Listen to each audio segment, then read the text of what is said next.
Hi guys and welcome to the day 17 of a Blunder challenge. I've been not posting videos recently about Blunder challenge, but I've been actually doing a lot of Blunder challenge with my students and we've been getting actually pretty far. So I'm very interested how I can do on my own, because with my students' help we've been getting to game 6, game 7, game 8. I think the record was like game 10. And then we just had to cancel even without a blunder because, well, we just had to go.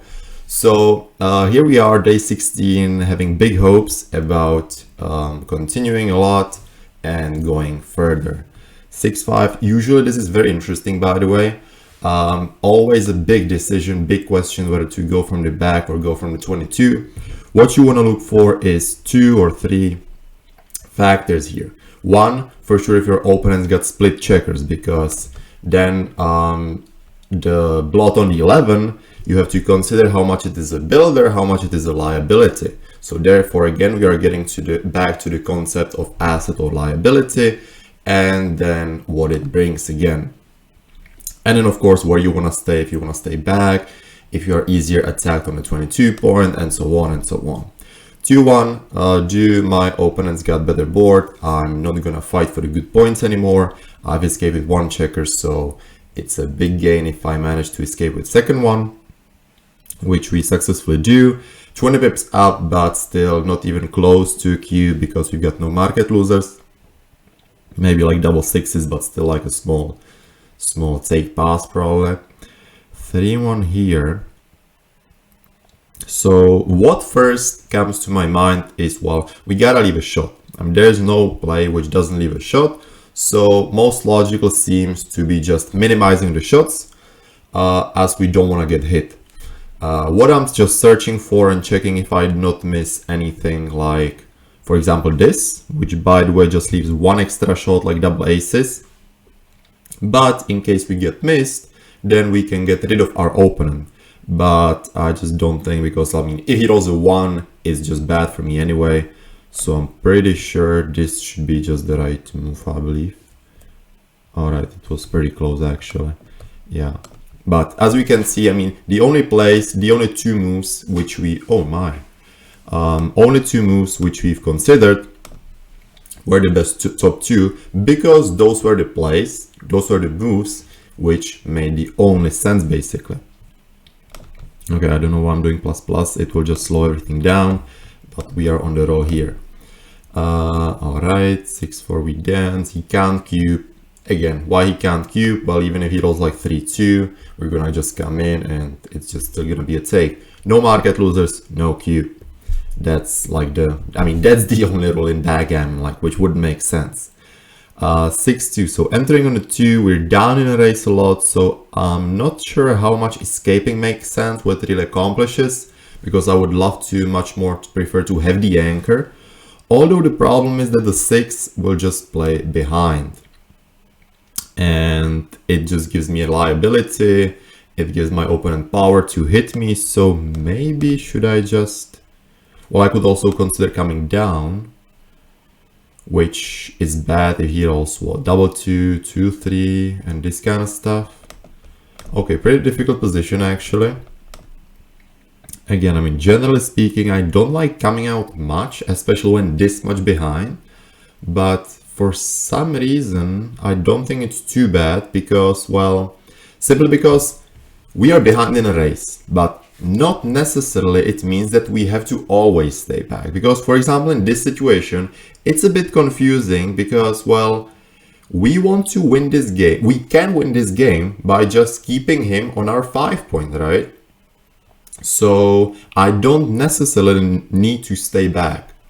So seriously tricky play. Not really sure.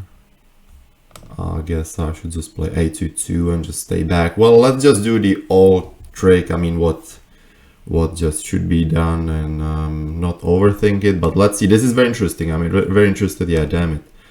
How close. And this is it. This is why I just don't like to confuse myself with these, because this is just a nonsense play now, I see. Oh, God. Well,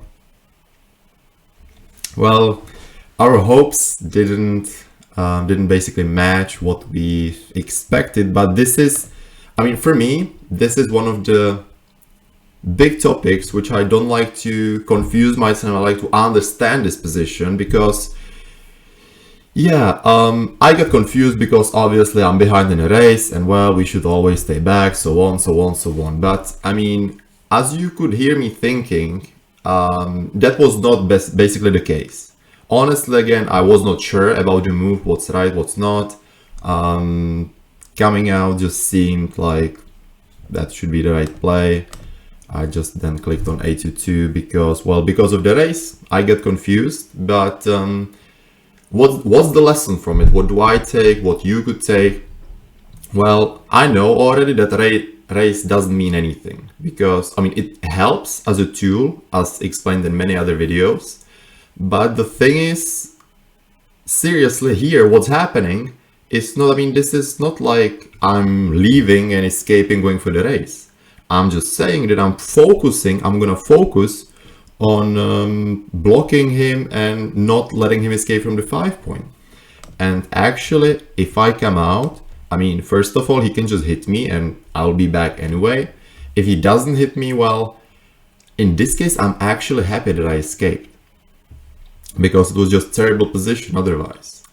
And making the anchor, I actually don't know how much it would really help me because again, I don't want to win this game because of my 3-point. I want to win the game by keeping him on the 5-point here.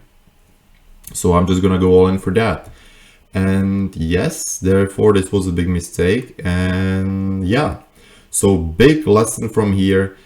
This is, I mean, this is lovely position, right? Because this really shows where you just cannot follow those basic rules which are just set anyway. I just did that basically, and I mean, I made the decision then because of the race, but that's what's bad. That's what's bad in general in like backgammon thinking, that like there are rules.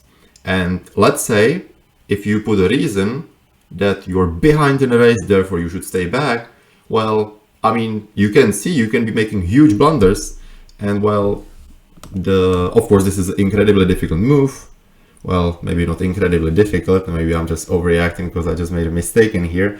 But well, nice position and definitely tricky sometimes to blunder. So huge blunder potential, but I mean the size of a mistake, well, let's just see, it's a bit embarrassing that to make a mistake, especially this early, especially after everything. But all right, well, I hope it was a good lesson, and I promise I'll just try better next time and we'll see how it goes. So have you guys a good day, good week, and see you soon. Would you like to improve your game or maybe even become a Grandmaster? Backgammon Coaching offers 4 options how to help you with that. First, we've got video courses. Any level you are at, video courses will give you knowledge, tools, and shortcut of a world-class player. Second, individual lessons one-on-one. In case you've been stuck at the same average PR and you don't know what to do, individual lessons are here for you. Third and fourth, we will transcribe and analyze your matches. So we will point out all the mistakes. Visit backgammoncoaching.com for more information.